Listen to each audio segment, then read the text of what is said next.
Bonjour à tous, bienvenue dans cette nouvelle vidéo dans laquelle je vais vous parler des pratiques de l'administration totalement illégales qu'elle fait au quotidien pour vous refuser un titre de séjour. Et oui, contrairement à ce que vous pensez, l'administration a d'autres moyens de refuser un titre de séjour qu'une OQTF. Ça va être par exemple l'impossibilité de prendre un rendez-vous ou des délais de plusieurs années. Et contrairement à ce que vous pensez, ce sont des décisions négatives, et ça, vous devez le savoir, et vous pouvez agir en saisissant le tribunal contre ces décisions, et on va en parler dans cette vidéo. Alors, il existe évidemment, comme je l'ai dit, plusieurs façons de refuser un titre de séjour, et il ne faut pas croire que c'est uniquement quand on a un refus de titre et une OQTF. C'est plein d'autres méthodes qui sont utilisées par l'administration. Et ce qui est extrêmement hypocrite, c'est que les gens ne s'en rendent pas du tout compte.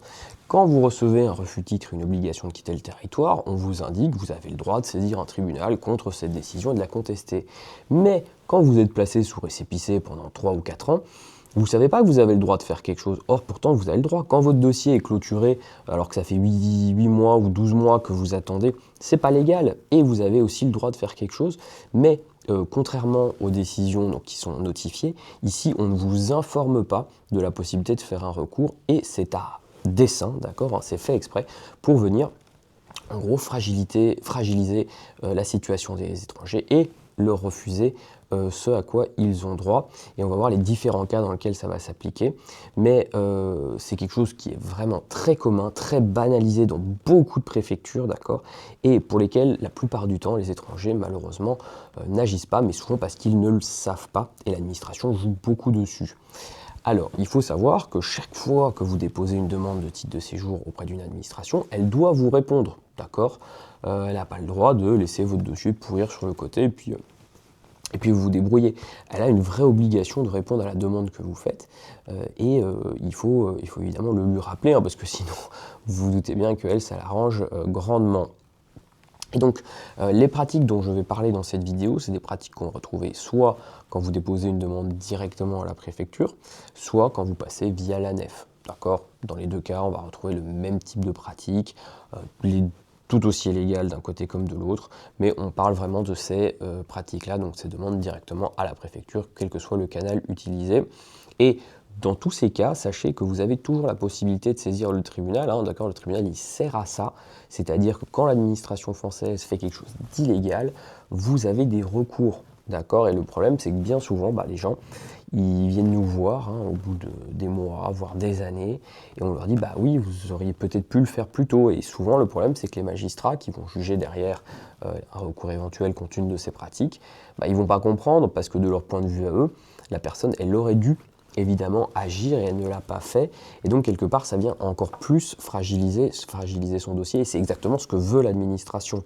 Il faut bien comprendre que ces pratiques, elles sont complètement acceptées par l'administration, tolérées, voire même très probablement peut-être encouragées. D'accord ? Et on va le voir sur un cas en particulier, c'est qui me fait dire que c'est fait exprès. Et je vais y revenir un peu plus tard dans la vidéo. D'accord ? Saisir le tribunal, alors, c'est pas forcément la solution la plus rapide. Il y a des fois, on peut aller vite, des fois, c'est pas possible. Mais en tout cas, vous faites quelque chose et vous ne laissez pas l'administration s'en sortir avec ce type de comportement illégal. Donc, c'est pour ça que généralement, moi, je le recommanderais toujours à une personne qui peut le faire et qui est dans une situation où effectivement l'administration a bien utilisé une de ces méthodes illégales dont je vais vous parler maintenant. Alors, j'en ai pris 3. C'est les plus communes. On va commencer par la première, c'est le refus de rendez-vous. Oui, si vous voulez déposer une demande mais que vous n'avez pas de rendez-vous, vous ne la déposez pas, tout simplement. Et pas de rendez-vous, pas de dépôt, pas de dépôt, pas de titre de séjour. Alors dit comme ça vous paraît évident, mais à mon avis, dans tous les gens qui vont regarder cette vidéo, si chacun d'entre vous peut me dire s'il a réussi à avoir un rendez-vous à chaque fois qu'il en a voulu en prendre un sur un site d'une préfecture et que ça a fonctionné, je serais extrêmement curieux de savoir combien de personnes cela concerne. Parce que dans la grande majorité des cas, quand vous allez sur le site d'une préfecture prendre un rendez-vous, bien évidemment, il n'y a aucun créneau disponible et ça peut rester comme ça pendant des mois, des mois, des mois. Et ça, c'est évidemment très très bien pour l'administration, puisque après la personne, elle demande à renouveler son titre, par exemple, son titre expire, elle redemande parce qu'elle n'a pas réussi à avoir un rendez-vous après, et là on dit « Ah non, vous avez demandé un titre de séjour, mais vous étiez en situation irrégulière, donc vous devez retourner chez vous, redemander un visa. » Ça vous paraît particulièrement cruel, mais sachez que ça se fait, d'accord ? Et la plupart du temps, les gens, ils se retrouvent face à cette absence de rendez-vous, et puis ils se disent « je vais continuer d'essayer ». Non, il y a un moyen légal, le Conseil d'État a justement rendu un arrêt il y a quelques années sur le sujet, et donc il y a des moyens de prouver que l'administration ne met pas en place des rendez-vous alors qu'elle le doit, et vous pouvez tout à fait combattre cet état de fait. Mais évidemment, voilà, ça c'est une pratique typique de préfecture, de ne pas mettre à disposition des rendez-vous pour les personnes, et donc pour éviter qu'elles puissent déposer leur demande de titre de séjour. C'est valable évidemment dans les renouvellements, pour les premières demandes de titre de séjour, etc. etc., etc. Mais voilà, pensez bien que c'est fait exprès. Alors eux, ils vont toujours dire oui, mais c'est parce qu'on n'a pas le temps. Mais non, en fait, une personne, elle a son titre de séjour expire, elle doit pouvoir le renouveler, elle doit avoir un rendez-vous. Donc ne vous faites pas avoir, si vous n'arrivez pas à avoir de rendez-vous, vous prenez des captures d'écran plusieurs semaines consécutives, d'accord, 3 semaines, c'est ce que dit le Conseil d'État, et derrière, on pourra faire une procédure pour les obliger à vous donner un rendez-vous comme il l'aurait dû. Deuxième pratique qui est plus proche, on va dire, sur les dossiers numériques. Donc vous allez retrouver ça quand vous utilisez des plateformes comme Démarche Numérique, évidemment, qui est ancien Démarche Simplifiée, ou sur la nef, on le voit aussi. C'est ce qu'on appelle la clôture du dossier. Et là, vous allez voir que l'administration ne manque pas d'air, mais bon, ça maintenant je pense que vous avez compris quel est le jeu et comment il le pratique. Vous déposez votre demande de titre de séjour pendant 8 mois, 12 mois, il ne se passe rien. Un jour, on vous dit « Ah, il manque une pièce ». Forcément, imaginons, classique, votre justificatif de domicile de moins de 6 mois. Bah oui, forcément, si j'ai déposé ma demande le 1er janvier et qu'elle n'est analysée que le 10 décembre, bah oui, mon justificatif du 1er janvier, forcément, il sera plus valable de 6 mois le 10 décembre. C'est la faute de qui? C'est la faute de l'administration. Et par contre, elle vous dit, bah, donnez-nous un justificatif plus récent, vous avez 2 semaines. Pour une raison, allez, on va dire, la personne ne le voit pas tout de suite, ou voilà, ça peut arriver que ça prenne un peu plus de temps. Vous ne rendez pas le document, vous demandez dans le délai de 15 jours. On vous clôture votre dossier et vous pouvez tout recommencer à zéro alors que vous avez attendu pendant une année. Est-ce que ça, pareil, vous entendez ça, vous dites mais c'est horrible? Oui, et ça se fait tous les jours, l'administration le fait. Pourquoi? Parce que dans la plupart des cas, l'étranger il ne sait pas que la clôture du dossier est une décision qu'on peut contester, d'accord? Et il ne faut pas laisser l'administration s'en tirer comme ça en disant voilà, bon vous vous débrouillez, moi je vous ai donné 15 jours alors que vous m'avez fait attendre moi en tant qu'usager pendant un an et puis c'est parfaitement normal. Non, c'est pas normal, d'accord? À aucun moment, ils ont le droit de faire ça, mais le problème, c'est que eux, ils le font, les gens ne le savent pas, c'est pour ça, ces pratiques illégales, elles sont si terribles, c'est que dans la plupart des cas, on ne vous donne pas vos droits, d'accord? Quand on vous prive d'un rendez-vous, on ne vous dit pas que vous avez le droit de faire quelque chose pour en obtenir un. De la même manière, quand on clôture le dossier, on ne vous dit pas, cette décision est contestable dans un délai de 2 mois. Elle l'est, et vous avez le droit de le faire.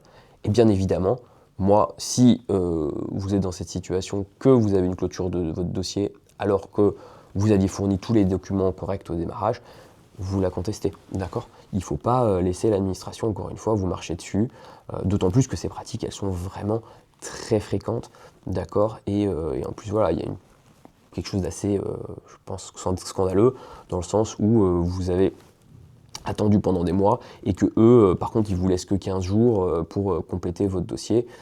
C'est pas acceptable, ou en tout cas, je pense que vous ne devez pas le laisser faire, et donc vous pouvez saisir le tribunal contre la décision de classement de votre dossier, plutôt que de redéposer et d'attendre encore un an pour déposer votre dossier de demande de titre de séjour.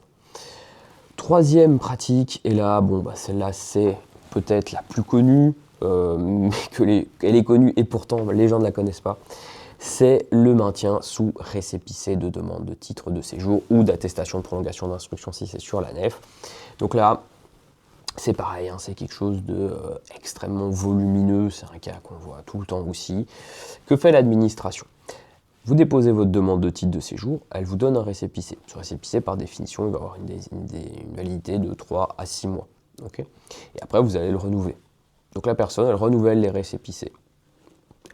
Pour elle, c'est en cours à la préfecture. Et en fait, l'administration, elle va faire durer.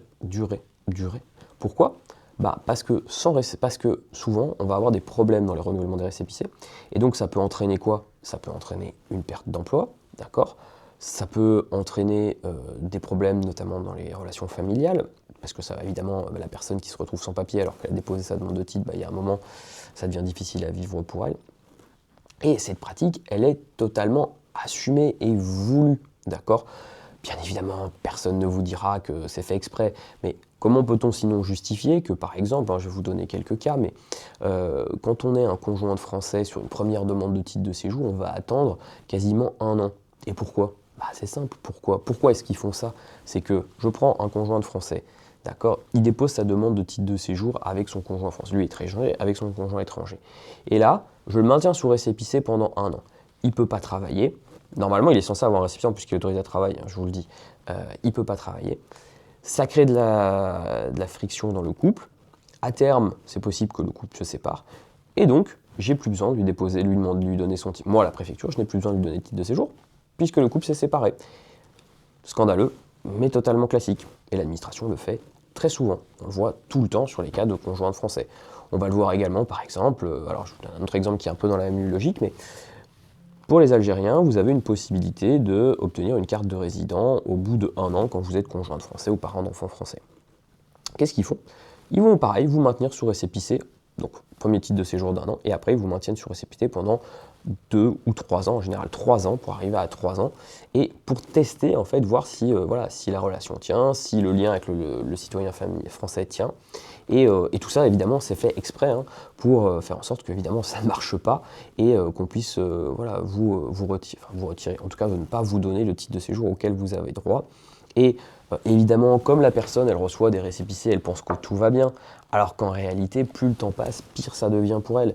Et alors qu'il y a une solution toute simple, à 4 mois du dépôt du dossier, je l'ai déjà dit et je le répète souvent, mais j'espère que les gens, j'ai l'impression, l'entendent aussi maintenant, vous pouvez aller au tribunal. Délai moyen de jugement au tribunal administratif, d'accord, c'est 1 an. Donc 4 mois plus 1 an, j'arrive à 16 mois. Combien de gens je vois chaque semaine dont le récépissé sont sous récépissé depuis bien plus longtemps que 16 mois, d'accord? Et pendant ce temps-là, leur dossier, leur situation est de plus en plus précaire, alors qu'il y avait une solution.